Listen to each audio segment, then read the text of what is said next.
Welcome back to the workshop for my third and final video I'm making on my 1990 Ural 2 chainsaw, we'll call it. If you haven't seen part 1 or 2, congratulations. I paid way too much for this on Ukrainian eBay, thank you again to my Patreon supporters, and then proceeded to lose a couple years off my life trying to get it working. I succeeded in the last video, but not in any way that would make it a viable tool. That's what we're doing today. First of all, to the commenters claiming that I forgot to install the cooling fan, no, I didn't. See? Look, it's right there. Don't go back and check. Trust me. Second, even if I had forgotten to reinstall it, which I didn't, the intake manifold screws conduct too much heat from the engine, which melts and warps the manifold here, until the lack of sealing stalls the engine out. This happens well before the engine overheats. It's called a thermal fuse, and it's just one example of my engineering genius. Third, yes, I know the chain is dull. Much like the Russian military, the teeth are all pointing in different directions, and some take off way more than the others, so it cuts, like, well, unless you've been living under a rock for the past couple of years. Step 1 is going to be reinstalling the cooling fan, which I don't have to do because I never forgot to put it back on. Step 2 is going to be rectifying my intake situation, and much like most good trilogies, I plan to disappoint you. Like most good trilogies, I plan to disappoint you in part 3. No metal 3D printing, no CNC machining, no hand making a brazed copper intake like a craftsman who has the patience for that kind of crap. I got this on Amazon for $8. It's way better than anything I could machine. It's meant to be used with this carb. And the bolt spacing is perfect. Mwah! And with an angle grinder and some cursing, I'll fabricate a simple adapter plate to block off those vestigial ports there.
Well, it's one for the money, two for the show. But get ready now, go now. 4 poles, and it's been sitting for weeks.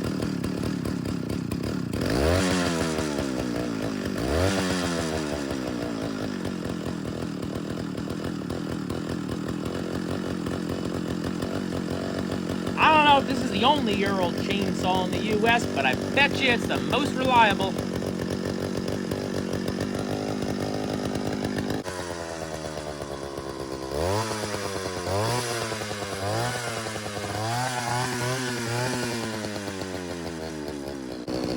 It probably runs cooler with the starter removed.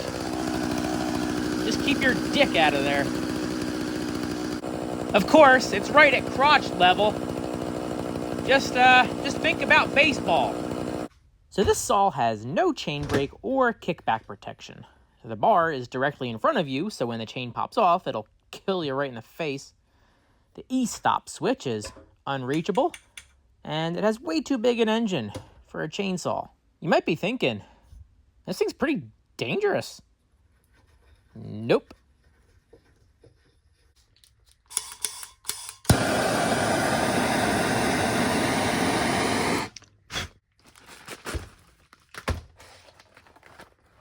Had to get this chain special ordered. According to my measurements, the Ural uses a 404 chain, but no one sells one with the same 64 tooth configuration. At least no major sellers. Either that old chain was super stretched out, or I can't count good. Haven't been able to count good since I done drank my thermometer back in Dickety 6. Obscure Simpsons references. I'm gonna have to max this adjuster all the way. I think I can get another couple millimeters if I can just power through the decades of dried old clove in the threads.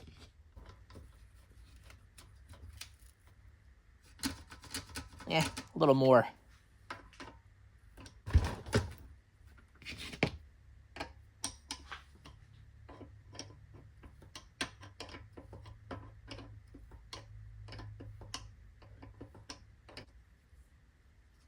That feels pretty good. Earlier, I said this wasn't dangerous. It sure as hell is now. Have some bar oil. No more used motor oil for you, old girl. You're in America now. Drink up the sweet nectar of freedom and opportunity. Too much.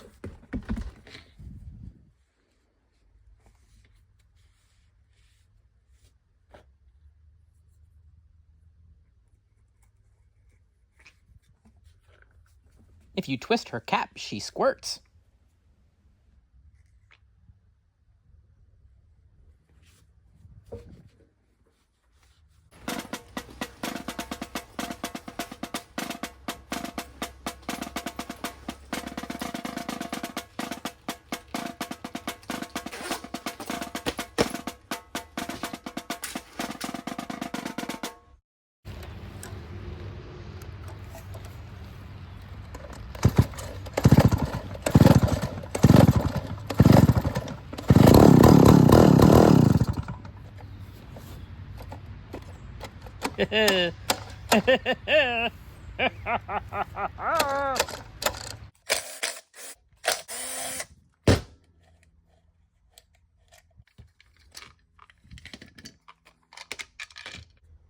I see.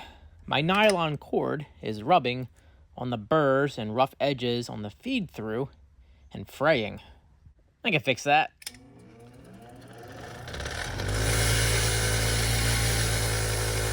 My cuticle!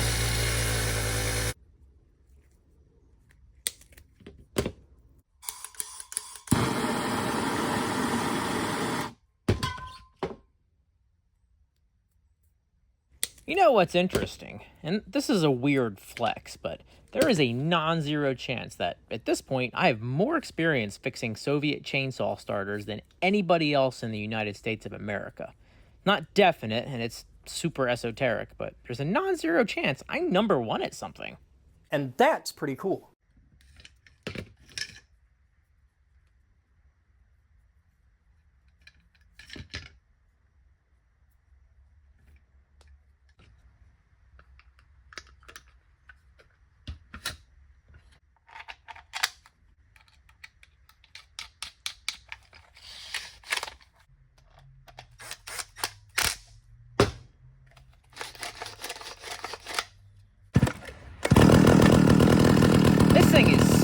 damn reliable. Starter notwithstanding.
I'm not good at things, though. In my defense, it's 94 and humid out here, and I'm wearing a goddamn leather jacket. My brain is cooking inside my helmet, and I can't see past the sweat. The chain has loosened up considerably, which is typical with toolless adjusters like this.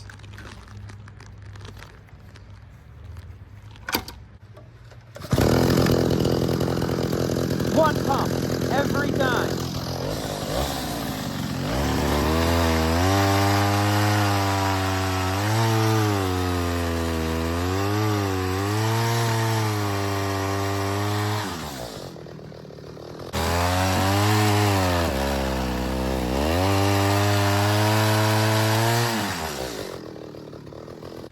I've got different plans for this log.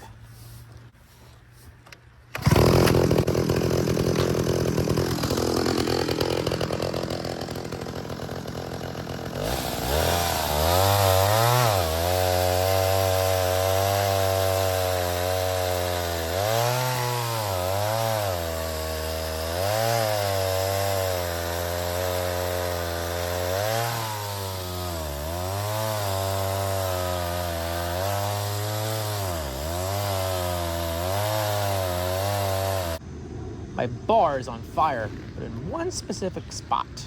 Either I'm out of oil, or it's pinching the chain there. Soviet machining tolerance is something. Can't be out of oil, it's been like 10 minutes. Damn, she's a thirsty girl.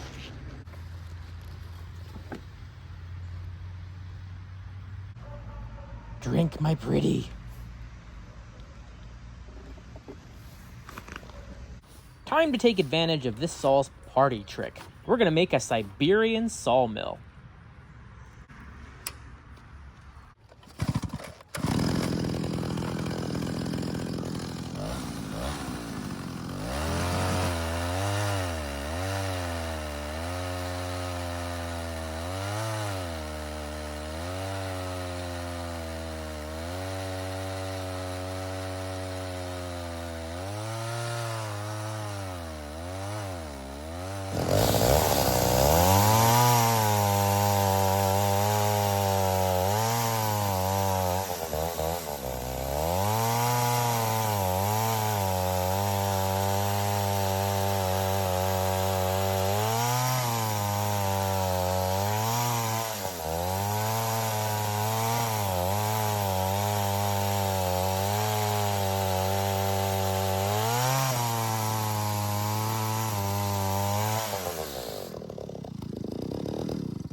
Now we'll try a 45-degree angle.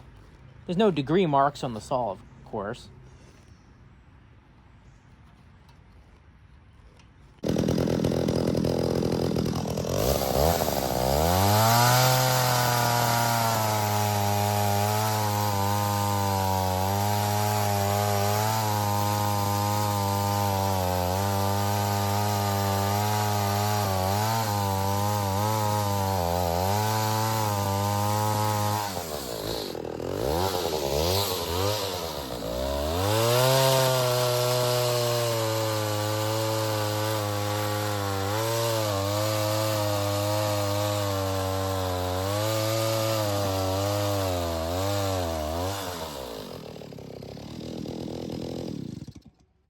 That bar could use some servicing.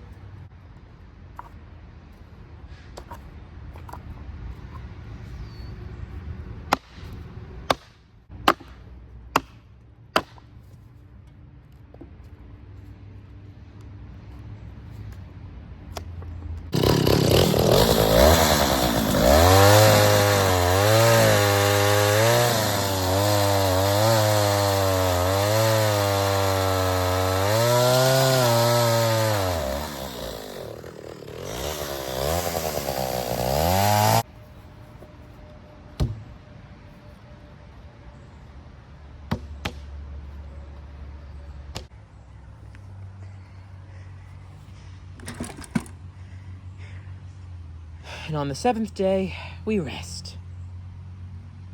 There you have it. The doubtful technician and his Soviet sawmill working together to make shitty furniture for sitting around the fire pit.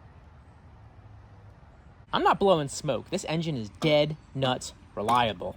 It's a 2-pump Charlie when cold, and a 1-pump Oleg when warm. It makes tons of torque. I tried my best to stall it. It just laughed at me. And it's so manageable. It's like shooting a 1911 in that it's just so heavy that it absorbs the recoil and doesn't jump out of your hands like something this powerful normally would. That being said, I don't really trust that starter, and it's pretty awkward. It takes up a lot of storage room too.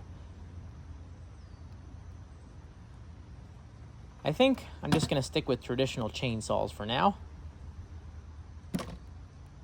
Maybe I'll do what most Soviets did and take the engine off and put it on a bicycle or farm implement of some kind. As a chainsaw, I think I'm done with it. Thanks for watching.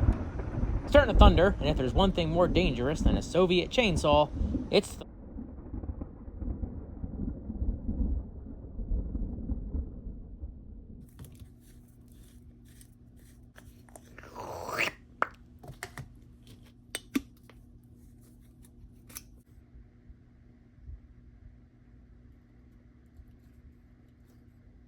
Take it all, Shluha.